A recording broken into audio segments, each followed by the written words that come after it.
I brought these up here. But fellow Toasties, honored guests, Area Governor, Madam President, and of course, your sidekick Georgie here. Good evening to all of you. Now, true stories and fiction, betwixt the two of them, there's this fuzzy line. And the folktale I'm about to hear you emanated out of that fuzziness. Now, perhaps it was the one too many coast-to-coast red-eyes, or possibly the thin and tainted air at 40,000 feet. But it might just be the sight, yet again, of the Atlanta airport at 5 a.m. that threw this rider over the edge into that fuzzy and forbidden zone where reality and fiction kind of collide. Whatever it was, and whatever the cause was, the outcome was surely twisted. Now, I have no justification for what I'm about to share with you, but I think it's the first time that quantum physics and hillbilly love gone wrong have been brought together in a story. I have to tell you, this wasn't a story written for Toastmasters, so I have to forewarn you, it's not G-rated. But then again, we're all consenting adults of drinking age, and I don't think it'll offend you. I hope it makes you laugh more than it makes you blush.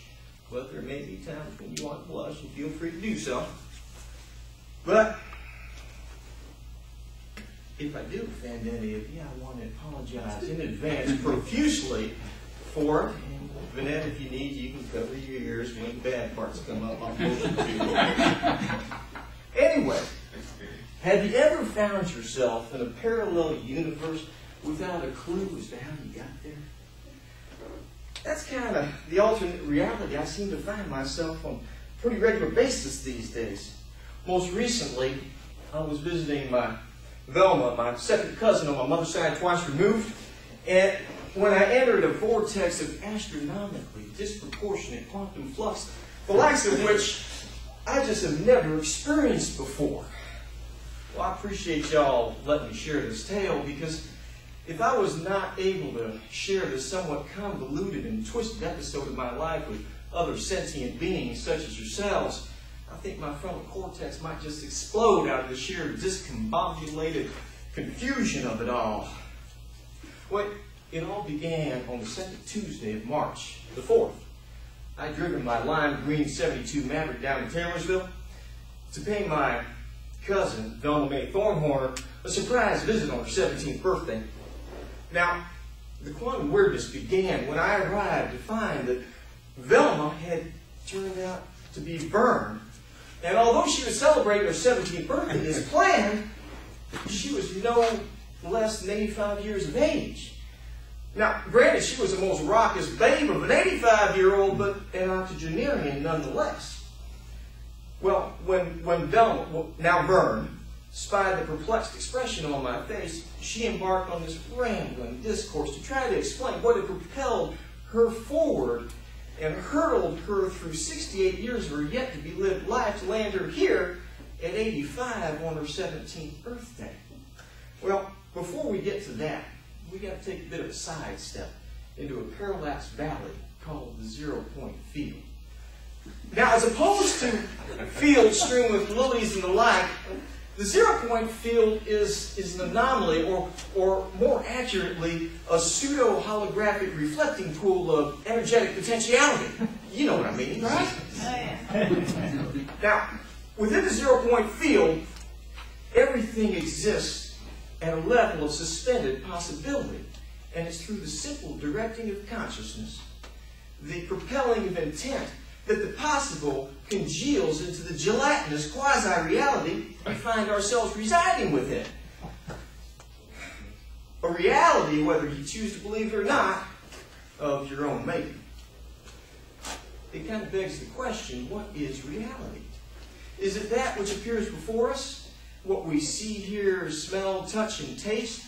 Or is it simply the meanderings of our minds through endless stories Well, could be the energetic synapses firing in untold ways. But that just raises an even bigger question as we go down the rabbit hole to the quizzical conundrum of what is the mind? Because we know the brain is that 3.5 pounds of gray matter floating within our rock-like craniums, precariously perched upon our spinal cords. And if push came to shove, we could unzip the top of somebody's head and validate the presence and physicality of the matter we call the brain. But where does the mind exist? Does the mind exist anywhere in time and space, aside from the ponderings of those who believe in its very existence? And without the mind, would the brain be rendered a useless processing unit, like the ultimate hardware without its requisite software and operating system? Oh, sorry. I digress. Back to the story. Velma. I'm sorry, I got off track there. Velma. Now, Velma.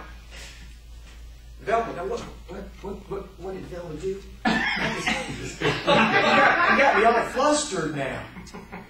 Velma's dilemma of being the first octogenarian teenager on record. That was her dilemma. Well, it seems on the eve of Velma's birthday, she had ventured out to secure that which every young woman coming of age requires and most certainly desires: a man. Not just a humanoid of genderless masculinitas, but a full-fledged, certifiable man's man. A creature of immense strength, impressive stature, stunningly good looks, and an Einsteinian intellect coupled with a Gandhian insight, all wrapped within the sensitivity of, well, the gayest of gay men. You know, the female nature that only the truly gay man knows. Well, the rumor, he's going to read this. But does such a man exist? Well, Velma had heard rumors of just such a man. And on that day, she had ventured through Glowers Gulch and on the Snakelip Holler to determine whether or not the rumor she had caught wind of resided in the realm of reality or myth.